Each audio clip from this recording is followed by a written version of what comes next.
Y de esta manera llegamos al módulo 5, un tema pero importantísimo para la culminación de la elaboración de un texto, y es la ortografía y la puntuación básica. La ortografía es la base de un buen entendimiento. Si uno ubica las palabras de una manera entendida y correctamente escritas, el texto va a ser muy fácil de comprender. De lo contrario, por una tilde se puede cometer un error, por una coma se puede cometer un error, por un punto mal puesto se puede cometer un error, y es aquí donde entra este tema que hace que todo el grupo de elementos que hemos visto en los anteriores módulos compaginen, se unan, se aglutinen para llevar a cabo la elaboración de un texto. Entonces dice que vienen las reglas de acentuación cuando la palabra tiene su acento, cuando se le marca tilde, cuando hay que hacer énfasis en lo que se dice, cuando se separan sílabas para escribirlas de una manera correcta. Entonces hablamos que las palabras agudas son aquellas que tienen el acento en la última sílaba y se les marca tilde también siempre y cuando terminen en N, S o vocal. Entonces aquí vemos que conversar no se le coloca tilde porque termina en R, pero su acento es en la última sílaba, diferente a oración. ¿Ok? Podemos decir que todas las palabras que terminan en oración, canción, se les marca tilde. Hay otras que también nos sirven para entender que son las que terminan en futuro, presentará, continuará o en pasado. Temió, bebió, comió, etc. Este tipo de palabras se les marca el acento en la última sílaba. Vamos con las palabras esdrújulas. Las palabras esdrújulas son aquellas que llevan el acento en la penúltima, en la antepenúltima sílaba y todas se les marca tilde. Ejemplos: préstamo, llegábamos, hipócrita, crédito, lámpara, cámara, etc. Recuerden que se les marca la tilde en la antepenúltima sílaba. Dice que las palabras esdrújulas son aquellas que tienen el acento prosódico en una sílaba anterior a la antepenúltima sílaba. ¿Listo? Formas verbales formadas por la composición de dos pronombres personales átonos con una forma verbal. Comételo, tráemela. Estas también se pueden catalogar como sobreesdrújulas. Volvemos a las palabras agudas. Entonces se acentúan todas las palabras agudas que terminan en vocal, en NS sola, como lo habíamos mencionado anteriormente. ¿Sí? Y acá hay más ejemplos. Están según, jamás, lección, feliz. Tiene el acento en la última, pero no se le marca porque termina en Z, nacional, igual y reloj. Y bueno, las que están ahí en la diapositiva no se les marca. Están las palabras graves o llanas, que son aquellas que se les marca el acento en la penúltima sílaba. Y a estas no se les marca tilde cuando terminan en S, vocal o N. Y como están en los ejemplos, medios tiene el acento en la me, pero no se marca porque termina en S. Diferencia de difícil que termina en S, en L, automóvil, González, cárcel, bíceps, bueno, bíceps no, e inútil. Son las palabras que tienen el acento en la penúltima sílaba. Volvemos al tema de las esdrújulas, que ya lo habíamos mencionado, que las que tienen el acento en la antepenúltima sílaba. Entramos con lo que es un diptongo, un triptongo y un hiato. Un diptongo es el conjunto de dos vocales dentro de una misma sílaba, de las cuales será siempre una vocal cerrada, como la I o la U. Recuerden que las abiertas son la A, la E y la O. Triptongo aparece cuando no son dos, sino tres las vocales que aparecen dentro de una misma sílaba. Y un hiato es cuando existe la unión de una vocal abierta y de una vocal cerrada. Entonces vemos que aquí hay varios diptongos, pero no se les marca su acento porque según las reglas ortográficas, pues no se le debe marcar. Por eso dice acá subrayado, la vocal cerrada no debe ser tónica. Entonces está aire, gaucho, monstruo, millonario, miedo, fortuito, etc. En los triptongos Eh, Dice que la frecuencia de aparición de los triptongos es menor a la de los diptongos porque son palabras compuestas por tres vocales. Una gran cantidad de los triptongos se producen en la utilización hispana de la segunda persona del singular plural. Y para ello pues vemos ejemplos.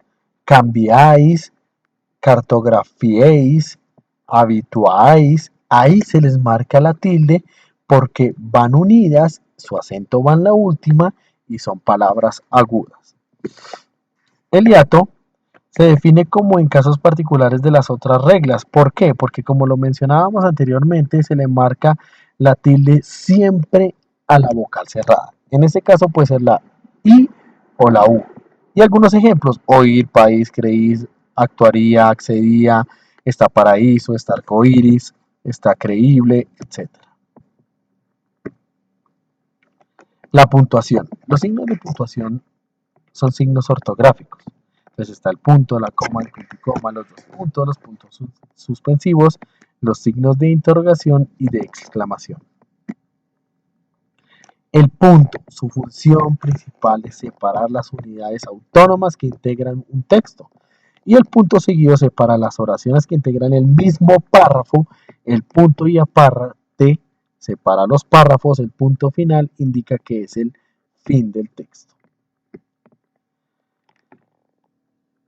El uso incorrecto del punto en los títulos o subtítulos de obras, y ahí está el ejemplo, después de los signos de exclamación o de interrogación jamás se pone punto porque ese signo lleva al punto. La coma. La coma indica una pausa breve. Esta pausa breve hace que uno tome respiración cuando está leyendo el texto y permite delimitar los distintos componentes de una oración. Sus usos entre los términos de una numeración, sustantivos, adjetivos, adverbios, verbos, etc., salvo en excepciones cuando está ante i, ni y o. Y acá ya hay unos ejemplos como ustedes lo pueden ver.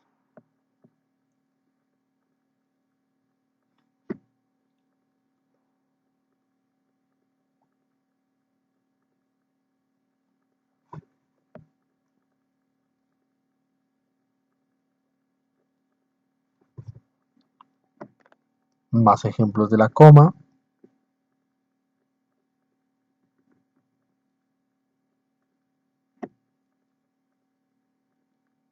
Delante y detrás de ciertos adverbios conectores que suelen construirse como incisos, el mono, es decir, un simio. Bueno, ¿qué es un inciso? Un inciso es el momento de la frase cuando uno quiere explicar algo. Uno puede decir, el presidente, coma, estaba viajando a Perú, pero con un inciso coloco, el presidente, coma, Juan Manuel Santos, estaba viajando a Perú. Ese inciso me permite explicar de una manera en donde quiero enfatizar en la frase. Acá continuamos con otros usos incorrectos de la coma. No debe colocarse coma entre el sujeto y el verbo como están en los ejemplos. No debe colocarse detrás de la conjunción cuando va seguida de una interrogación. No debe colocarse. Punto y coma. Dentro de una oración separa las proposiciones yuxtapuestas de cierta extensión y relacionadas entre sí por el sentido. Sus usos, pues separa los miembros de una numeración cuando se trata de construcciones complejas que ya incluyen comas como se muestra en el ejemplo.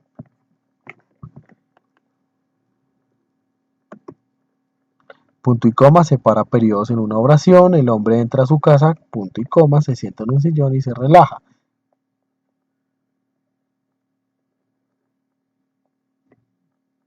Los dos puntos representan una pausa en el discurso menor que la del punto y también menor que la de la coma, que tiene como fin, como su objetivo principal, llamar la atención sobre lo que se sigue. Sus usos delante de una enumeración explicativa, como se ve en el ejemplo.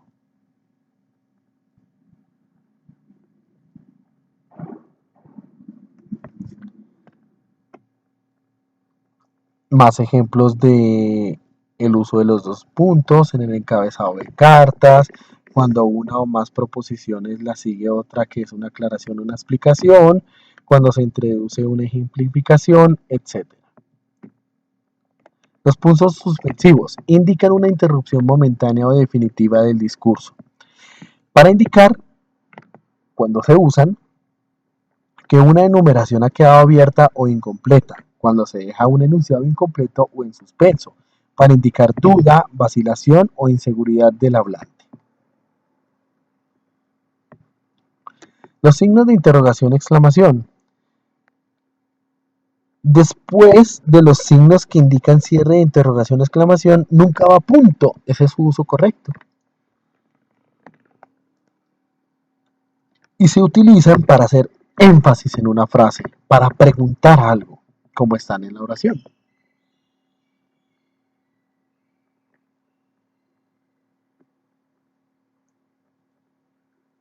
Y para finalizar se muestran más ejemplos del uso de los signos de interrogación y exclamación.